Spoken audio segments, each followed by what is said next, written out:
sua Bíblia, se você quiser acompanhar, nós aguardamos.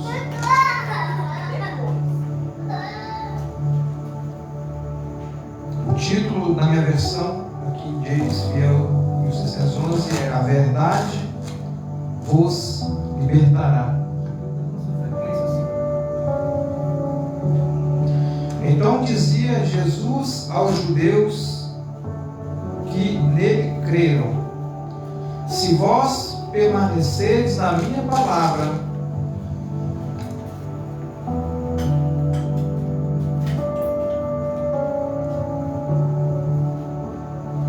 se vós permaneceres na minha palavra,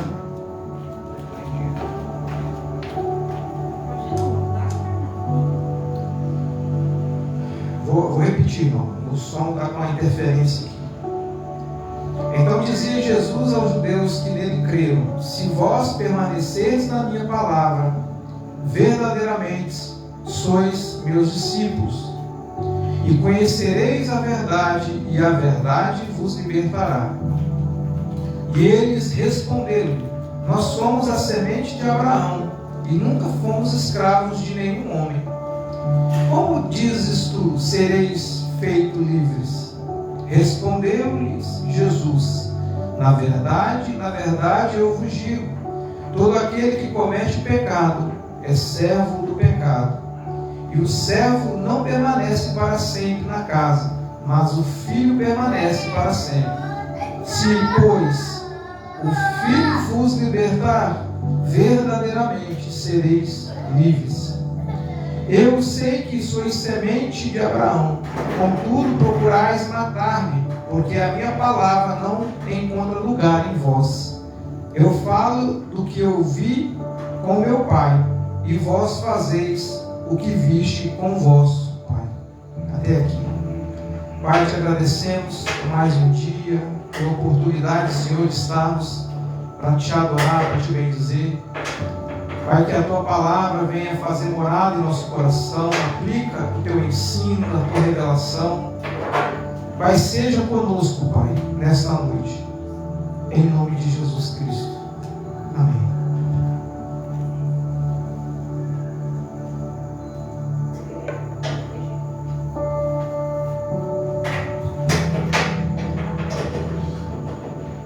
O título da mensagem: A Verdade que Liberta. Nós vemos na Escritura que desde a queda do homem, desde o pecado do homem, assim como diz a Escritura, por meio do pecado entrou a morte e também entrou as prisões. Ou seja, o ser humano, debaixo do pecado, ele é um escravo, ele é um prisioneiro dos seus desejos, ele é um prisioneiro das suas vontades, ele é um prisioneiro do seu orgulho. E em toda a história relatada nas Escrituras, nós vemos que Deus, ele sempre deseja que o homem, a sua criação, aqueles que foram chamados por Ele, aqueles que foram escolhidos por Ele, e principalmente aqui, quando Jesus ele fala de Israel, do povo judeu. Deus, ele ouve o clamor do povo ainda quando eles estavam no Egito, debaixo de um jugo de escravidão. E Deus levanta Moisés, depois de mais de 400 anos, em que o povo estava ali vivendo na escravidão, sendo oprimido pelo inimigo. E Deus, ele ouve o clamor do seu povo. Então Deus tira esse povo do Egito, e ele tira com mão forte. Porque Jesus, aqui quando Jesus, nesse texto, ele fala, né? E conhecereis a verdade vos libertará. O pecado é assim como quando o povo do Egito, né, o povo hebreu estava no Egito, eles estavam literalmente contaminados pelas coisas, né, do pecado, pelas coisas que o desviar os pensamentos daquilo que é realmente a adoração ao verdadeiro Deus. Nós vemos tanto sobre o aprisionamento do ser humano, e nós vemos que quando Deus ele tira o povo e eles já estavam no deserto, Deus ele pede a Moisés que vá no monte Sinai, que ele suba do monte Sinai, porque o Senhor ia entregar para Moisés a tábua das leis. E essa tábua, claro que eu tenho certeza, a convicção que Deus, as leis, os 10 mandamentos já estavam estabelecidos no coração do Senhor. Mas elas foram registradas numa tábua, mostrando as verdades, e para que as pessoas, para que o seu povo pudesse ter a consciência do que era errado e o que era certo. Vamos entender, a lei, né, feita para o povo hebreu, ela não conseguia atingir aquilo que era o espiritual. Ou seja, a lei foi estabelecida para mostrar ao povo o que era certo e o que era errado. E cumprir as leis era um ato de obediência à lei, à palavra de Deus. Só que a lei ela não transformava. A lei ela não mudava o caráter. Porque o Espírito Santo que trabalha na vida do cristão, o Espírito Santo é quem trabalha naquele que busca libertação. É somente o Espírito Santo é quem vai convencer o homem do erro. Porque assim como eu já falei, já preguei sobre isso, o pecado lá no Antigo Testamento, principalmente quando se pecava contra o Senhor enviava lepra como um castigo, como um juízo. Por que a lepra? Porque a lepra ela representa o pecado, porque o pecado, a pessoa que entra no pecado, no começo, ela pode até se sentir amargurada, ela até se sente triste às vezes, porque cometeu o pecado, mas isso vai ficando rotineiro. E o pecado vai fazendo com que a gente não tenha mais a sensibilidade da culpa. Os irmãos vão entender aonde eu quero chegar. E Jesus aqui, quando ele está falando para o povo ali, para o povo judeu, nós vemos que Jesus ele faz uma referência ao povo que ele foi enviado para salvar. Ele foi enviado para os seus. A Bíblia fala que ele foi enviado, eu fui enviado para aqueles que o meu Pai estabeleceu que eu viesse. Mas eles me rejeitariam, né? E aí Jesus, aqui ele está falando, a verdade vos libertará. Mas o que é uma verdade? Para muitos, a verdade é aquilo que eu acredito, aquilo que eu tenho um conceito humano. Por exemplo, hoje, eu falo porque eu já vivi isso, né? Estou falando da religião como um todo. Se acredita em aquilo que se prega no altar. Por exemplo, eu estou pregando a palavra. Como que você tem a convicção do que eu estou pregando para vocês? Estou pregando a mensagem, é a verdade, porque é o que está na Bíblia. Mas se eu pegar a verdade, inverter a verdade e falar para você que a verdade, do meu jeito, do meu ponto de vista, as pessoas que vão receber a verdade, elas vão entender que isso é uma verdade, mas não é uma verdade. Jesus, ele já fala, conhecereis a verdade e a verdade vos libertará. Aonde está a verdade? Porque ele diz assim, eu sou o caminho, a verdade e a vida. Ninguém vem ao Pai senão por mim. Ele está falando assim, ninguém vai ao Pai. Ele fala, ninguém vem. Ou seja, porque Jesus também como Deus, como Filho unigênito do Pai, Ele é a verdade, Ele é a palavra, Ele é o verbo de Deus. Então entenda uma coisa, eu posso estar na igreja, eu posso participar do culto, eu posso participar do louvor, eu posso cantar, eu posso adorar, mas se a minha vida não estiver firmada na verdade, que a verdade é a palavra, que a verdade é Jesus, eu não estou na verdade. Por isso que nós vemos hoje, nos nossos dias, as pessoas que vivem, convivem, praticam a religião, mas elas não são transformadas. Por quê? Porque a religião não transforma ninguém, mas Jesus transforma. A religião, muito pelo contrário, a religião ela desvia aquilo que é a atenção das coisas de Deus para as coisas do homem. Eu vou dar um exemplo. Eu inicio um ministério e aí eu coloco regras na igreja. É normal eu colocar regras para a questão de organização. Mas a partir do momento que essas regras mudam a sã doutrina, ou seja, se eu não vim de terno ou eu não vim de gravata para a igreja, eu não posso subir no altar. Se eu não vim de gravata, se eu não tiver a barba feita,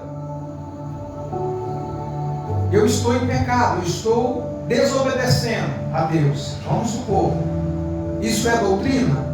Não. Isso é uma inverdade, isso não é uma verdade. Então, por quê? Porque quando a gente coloca o nosso conceito como uma verdade, é um grande perigo. Por quê? Perigo do engano. E por isso que hoje nós vemos tantas pessoas vivendo debaixo de um engano. Vou dar um exemplo. A pessoa, um líder de uma religião, de uma igreja, ele coloca o dízimo como um degrau para que eu alcance a minha salvação. Isso não é uma verdade. O dízimo ele é bíblico, mas ele não é um ponto específico para que eu tenha a minha salvação. Ou seja, a partir do momento que eu pego um texto fora do contexto e eu aplico isso na igreja, colocando como uma verdade, eu estou fazendo o quê? Eu estou pregando a mentira. E a mentira é uma heresia. Então, ou seja, Jesus, quando ele está falando aqui em João, quando João relata, Jesus sabia que ele ia se apresentar aos seus, que ele ia iniciar o seu ministério e as pessoas não iam acreditar nele. As pessoas começam a questionar Jesus e ele fala: eu vim para que você tenha vida com abundância. Os seus discípulos perguntavam: Senhor, mostra-nos o Pai. Jesus, eu estou convosco, vocês não conseguem ver o Pai, porque quem vê a mim, vê o Pai. Eu vim para fazer a vontade daquele que me enviou. Só que isso gerava um nó na cabeça deles, porque na visão deles, na visão do povo lá, eles acreditavam que Jesus era apenas um judeu, ele era apenas um homem que nasceu em Nazaré, filho de Maria e José, e que estava sendo um mestre de ensino. Mas quando Jesus ele fala assim: eu sou o Filho do Altíssimo, eu sou aquele a quem o Pai, ainda lá no Antigo Testamento, já as profecias apontavam, era a sombra daquilo das coisas que viriam, sobre o cumprimento da lei, sobre o cumprimento das profecias. Isaías, 700 anos, profetizou. Inclusive esse é o tema do ministério, né? Isaías 61, o Senhor Jeová me ungiu para pregar boas novas, né? Para libertar os cativos. E Jesus, quando ele entra no templo, ele pega o rolo e ele lê. Isso eu preguei aqui no domingo. As pessoas elas se escandalizam com aquilo que Jesus fala. Por quê? Porque para elas isso não é uma verdade. E por isso, quando Jesus ele começa a falar a respeito do reino, João Batista, né, usando ali o dom que foi entregue para ele, né, o profeta de Deus que foi levantado. Inclusive Jesus, ele cita João Batista como um dos maiores profetas. Só que João Batista, ele não operava milagre. João Batista, ele não orava e fogo caía do céu. João Batista não orava e cego voltava a enxergar, aleijado voltava a andar. Mas ele disse assim, João Batista foi um dos maiores profetas. Ele é o maior profeta. Porque Jesus sabia que João Batista seria o precursor. Ele abriria o caminho para a vinda de Jesus. E quando João Batista olha para Jesus, ele estava dentro da água, dentro do Rio Jordão, ele olha e fala assim: eis o Cordeiro que tira o pecado do mundo. Ou seja, eis a verdade que está chegando, anunciada por meio de Jesus.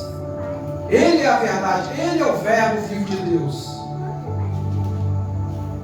E quando no Evangelho de João, no capítulo 1, ele fala assim: no princípio era o verbo era Deus, o verbo estava com Deus. No começo todas as coisas foram feitas por ele, e sem ele nada do que foi feito se fez. Ou seja, estava apontando para Jesus como a palavra viva, porque ele é a palavra viva. Então entenda uma coisa: Jesus é a palavra viva, Jesus é o verbo. Sem Jesus, ou seja, a palavra está dizendo que sem a verdade não teria sentido algum. Jesus ele fala: examinai as Escrituras, porque julgais que nela a vida eterna. Ou seja, se eu olho para o Antigo Testamento e eu falo que Jesus não está no Antigo Testamento, então eu preciso rasgar a Bíblia e jogar a Bíblia fora. Porque o tempo todo a palavra de Deus aponta para Cristo. No Apocalipse fala que ele foi morto desde a fundação do mundo. Ou seja, o projeto de Deus para a salvação do homem já estava estabelecido. Não que Deus ele predestinou, mas Deus ele já sabia, ele já deixou pronto tudo aquilo que seria feito, porque na sua onisciência, no seu poder, Jesus, ele seria o Cordeiro. O Cordeiro ele representava o Cordeiro vivo, o Cordeiro imaculado que viria para salvar a humanidade, para resgatar a humanidade da escravidão do pecado. Mas a morte de Jesus garante a salvação para todo mundo?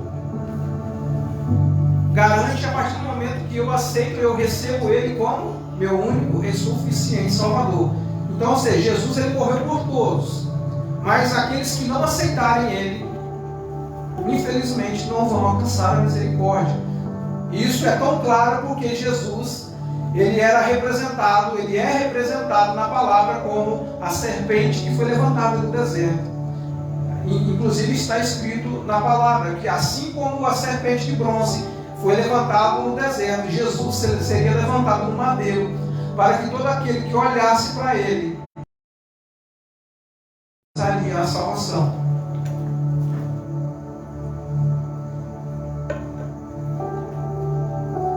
Isso é tão claro porque Jesus, quando ele chega, ele começa o seu ministério, Jesus ele ia para a sinagoga, que era o local onde se lia a palavra, lia a Torá, e ali no Shabat ele tinha o costume de o líder da sinagoga lia o texto, só que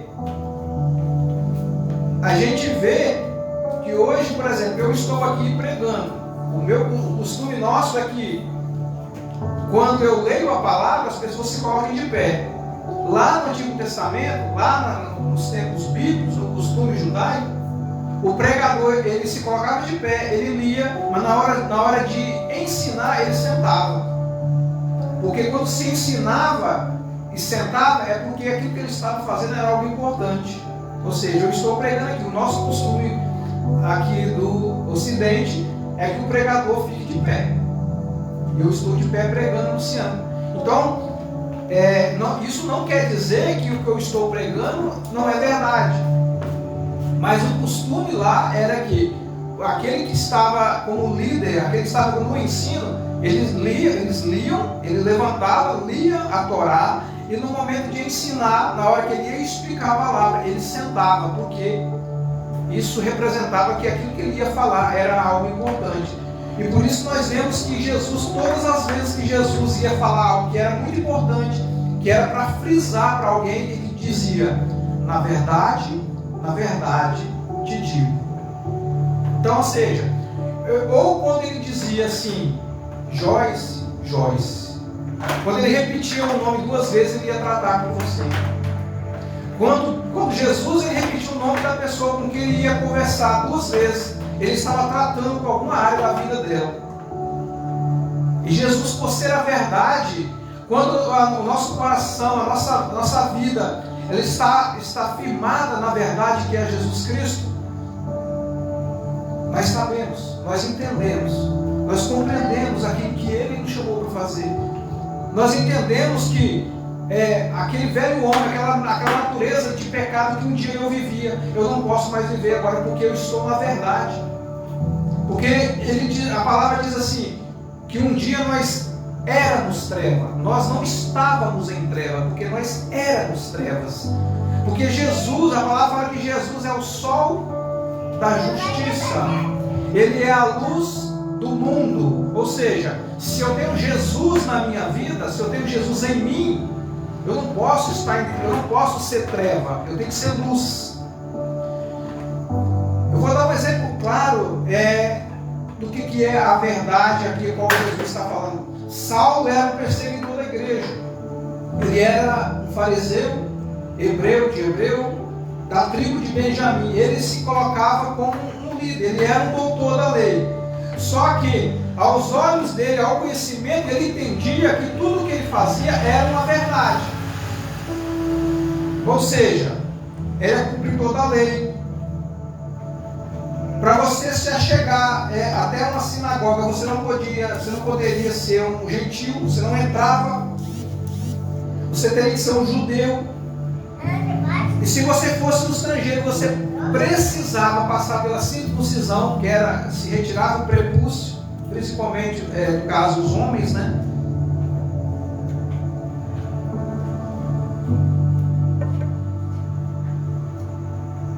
E quando Saulo ele vê, né, que os do caminho, que era conhecido, não era conhecido como os cristãos na época, porque Jesus ele não veio para estabelecer uma religião. Jesus ele veio para estabelecer uma igreja fiel, e essa igreja não é uma igreja física, é uma igreja espiritual. Porque muitos acreditam que a igreja que Jesus veio estabelecer é a igreja física, e não é uma igreja física. Eu tenho aprendido muito, eu tenho estudado muito sobre isso, porque as pessoas acreditam que estar dentro de 4 paredes é pertencer à igreja, mas isso é um engano. Mas estar em Jesus Cristo é sim pertencer à igreja, porque quando eu estou em Cristo eu faço parte do corpo, e Cristo é a verdade, Cristo é o cabeça. E Saulo, quando vê aquela multidão de pessoas se convertendo ao cristianismo, Jesus já havia sido crucificado. Eles olhavam para os milagres, olhavam para tudo que acontecia, e Saulo achava aquilo muito terrível, porque as pessoas estavam curando no sábado. Pedro, João, entra no templo Formosa, que era os cultos de adoração que aconteciam no sábado, eram os dias de adoração. O cego lá, o aleijado estava lá na porta. Pedro e João, e chega lá e o homem está lá esperando a moeda. E Pedro fala assim: eu não tenho prata, eu não tenho ouro, mas eu tenho a verdade, que é Jesus para você. E a verdade vai fazer com que você levanta. É em nome de Jesus Cristo, levanta e anda. Essa é uma verdade que precisa ser pregada, anunciada, mas não se prega. Por quê? Porque o sistema religioso impede que a verdade seja manifesta. As pessoas estão sendo enganadas dentro das igrejas, acreditando em doutrinas humanas. Muitos nunca, eu falo mesmo, estou falando e eu falo, muitas pessoas nunca vão me chamar para pregar, porque eu não vou deixar de pregar a verdade.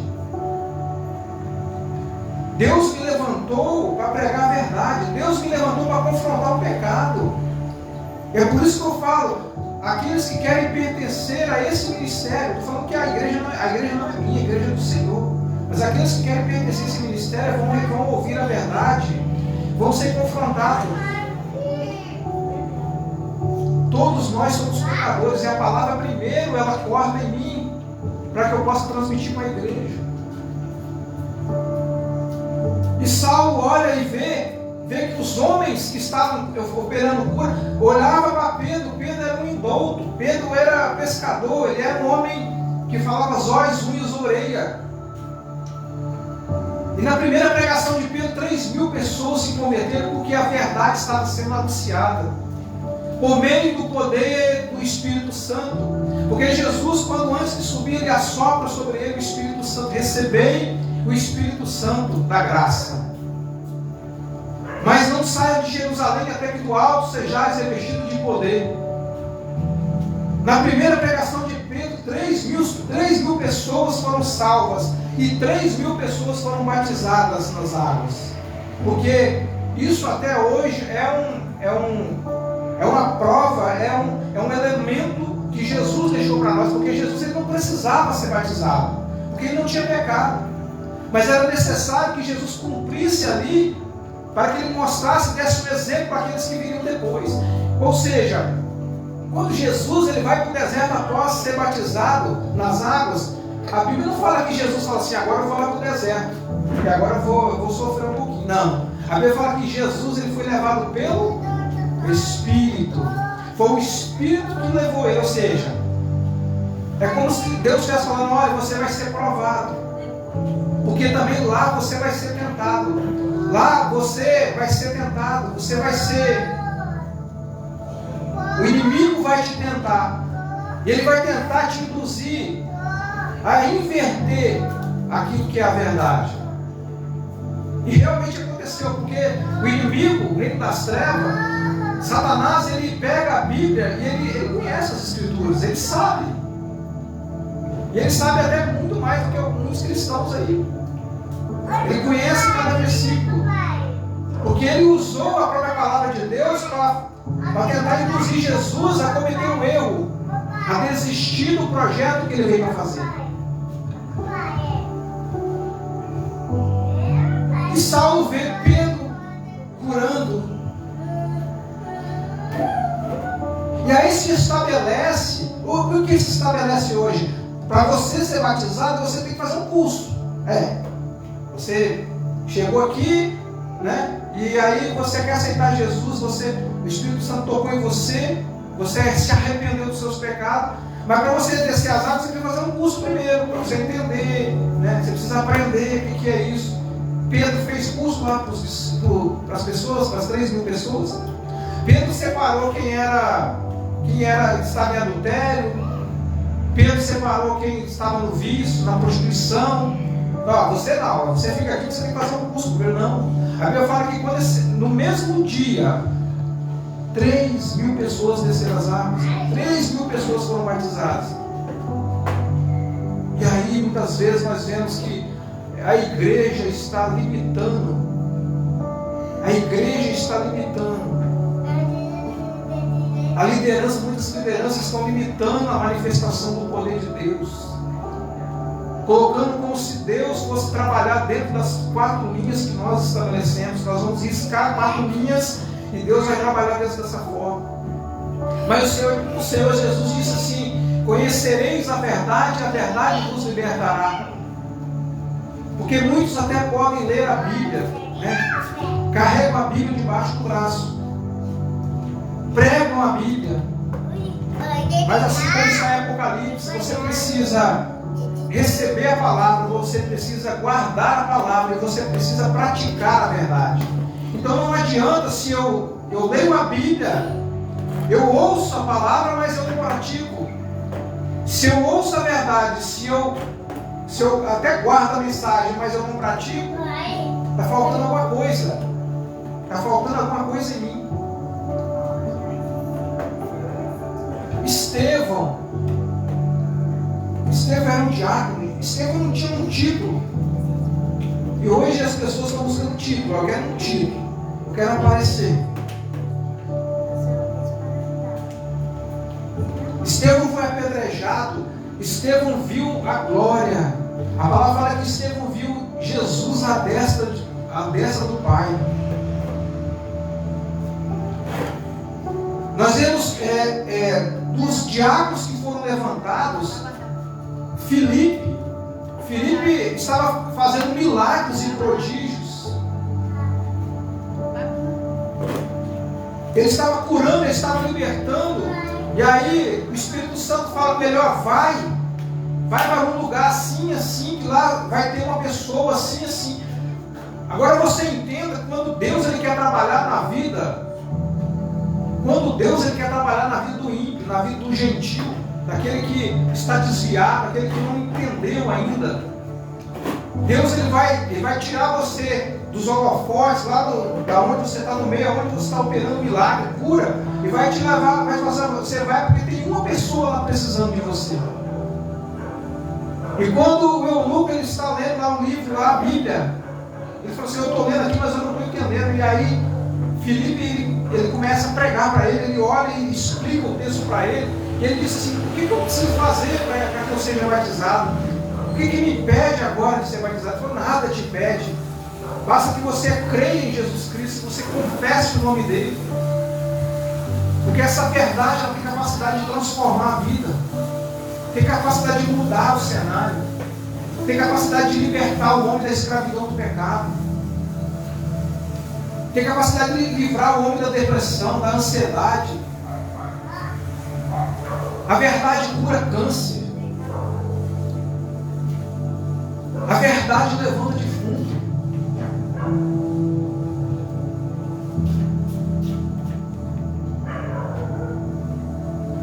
No versículo 37, quando Jesus ele fala assim: eu sei que sois sementes de Abraão, ou seja, ele está falando: eu sei que vocês são da descendência.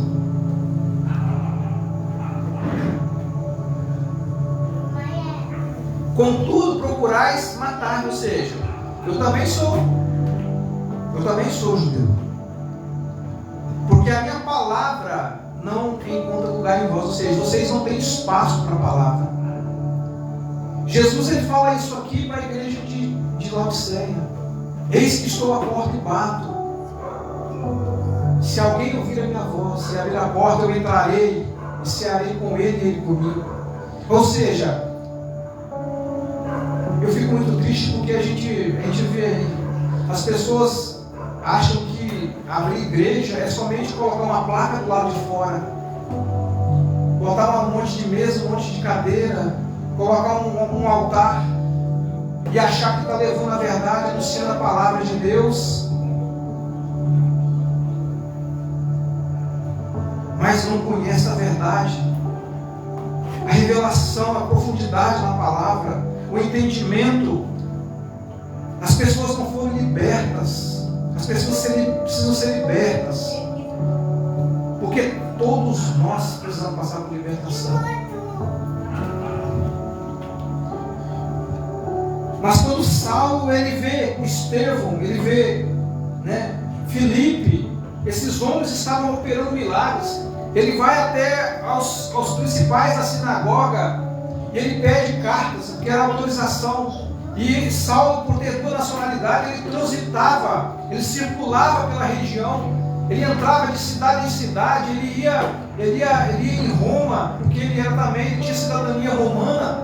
Então, quando ele vai para Damasco, a palavra fala que ele estava no caminho de Damasco, ele e seus amigos estavam com ele, ele andava ali com pessoas que o ajudavam ali nas prisões, nas torturas. A Bíblia fala que uma luz ela desce e atinge Saulo. O poder, a unção que desceu ali naquele momento, Saulo não resistiu, ele caiu. Mas olha, quando a voz veio até ele e falou com Saulo: Saulo, Saulo, por que me persegue? Ou seja, Saulo estava acreditando, ele estava convicto que ele estava perseguindo, ele estava convicto que ele estava perseguindo a igreja. Mas aí quando ele ouve a voz, Saulo, Saulo, por que me persegue? Ou seja, quem é, Senhor? Quem é? Sou Jesus a quem tu persegue. Ou seja, Saulo acreditava que ele estava fazendo a coisa certa. Saulo acreditava que tudo que ele lia, que tudo que ele pregava, ele acreditava que era uma verdade.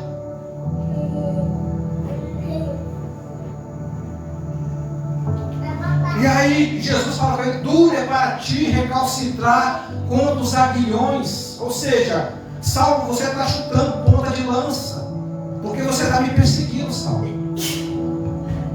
E ele ficou cego 3 dias. Aí o Senhor manda, Ananias ir até ele para orar e impor as mãos sobre ele, para que ele pudesse voltar a enxergar. E aí ele recebe o Espírito Santo. Ou seja, um homem sem a presença e o poder de Deus, ele é apenas um religioso. Entenda uma coisa: se existe alguém que é apenas um religioso e não tem o Espírito Santo, precisa do Espírito Santo. Saulo era apenas um religioso, ele não tinha o Espírito Santo nele.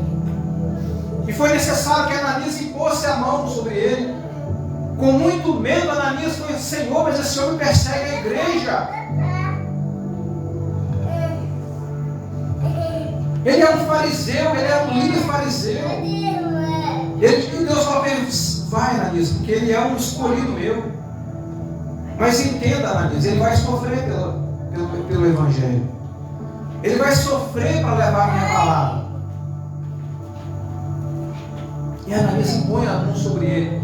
E a Bíblia fala, a palavra fala que quando o Espírito Santo veio sobre ele, ele recebe o Espírito Santo.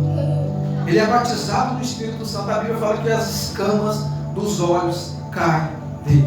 Ou seja, irmãos, as escamas dos seus olhos, só vai cair quando o Espírito Santo vier sobre você.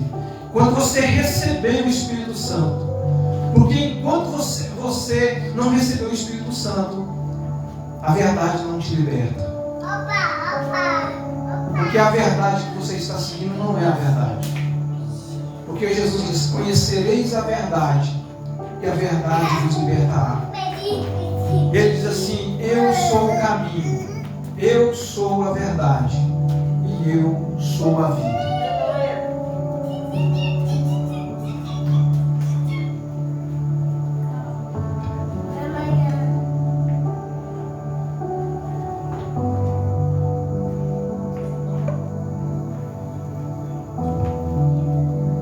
O tempo todo, Senhor,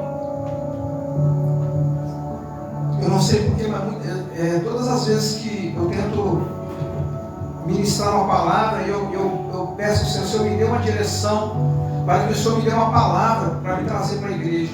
E na maioria das vezes o Senhor me dá palavra de confronto. E aí quando o Senhor me leva, eu vou para os textos, eu vou para os textos do Antigo Testamento e vejo que como que Deus, muitas vezes ele era paciente, porque um povo que era obstinado, Deus ele fazia os milagres, o Senhor abençoava a nação prosperava, o reino crescia. De repente saía um rei que era mais ou menos, entrava um outro rei que desvirtuava a atenção. Isso prova que aquilo que eu ouço, aquilo que eu recebo de quem está no poder, numa liderança, numa administração, ela tem capacidade de desvirtuar as pessoas. E por isso, muitas vezes, tem coisas que eu nem falo aqui no púlpito. Porque tem coisas que se eu falar, as pessoas vão se escandalizar. Porque estão tão acostumados com o oba-oba, com aquilo que já aprendeu desde a infância. Que usar saia longa é essa doutrina. Que usar uma gravata, usar barba feita é essa doutrina. Então tem coisas que vai fazer com que a igreja fique uma igreja fria. Eu não posso introduzir coisas humanas naquilo que é espiritual.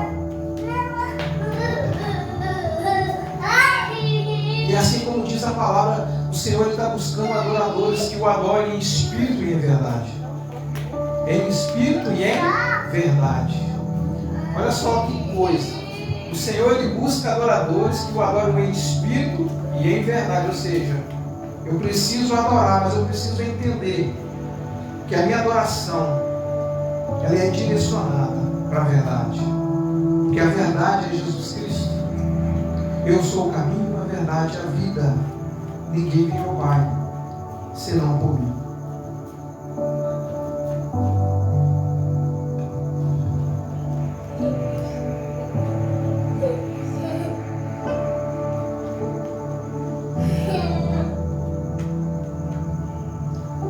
Ou seja, no versículo 31, que é o primeiro versículo que eu li, ele diz assim: se vós permanecerdes na minha palavra, verdadeiramente sois meus discípulos. Muitos dos discípulos deixaram ele. Quando ele começa a falar de algo que para ele que entendia e ele apresentava as coisas espirituais, ele começa a falar sobre ele, sobre o corpo dele ser carne, sobre o suco, né, ser o sangue. Quem comer da minha carne, beber do meu sangue, tem a vida eterna. Quem comer da minha carne, beber do meu sangue, está em mim e eu nele. E os discípulos dele, a maioria dos discípulos, dos 70 discípulos que ele tinha, além daqueles, que eu acredito que eram muito mais, a palavra fala que eles deixaram ali e se escandalizaram com aquilo que Jesus falava. Só que aí, quando fica somente os 12, Jesus ele chega e fala assim: e vocês? Quereis também ir com ele? Quereis ir também fazer igual eles fizeram? E aí Pedro fala assim: Senhor, para onde iremos nós? Se só Tu tem a palavra de vida eterna. Não tem jeito, não tem para onde correr. Não tem para onde correr. Jesus é a verdade. Jesus é a palavra viva. Jesus é a água da vida. Eu sou o pão da vida. Eu sou o bom pastor. Eu sou a rocha, eu sou a pedra.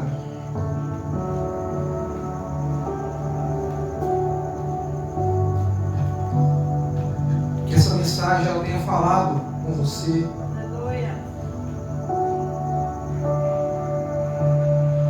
Porque Deus, a verdade de Deus é uma verdade absoluta. Ela não é a meia verdade. Ela é uma verdade absoluta. Não tem meia verdade.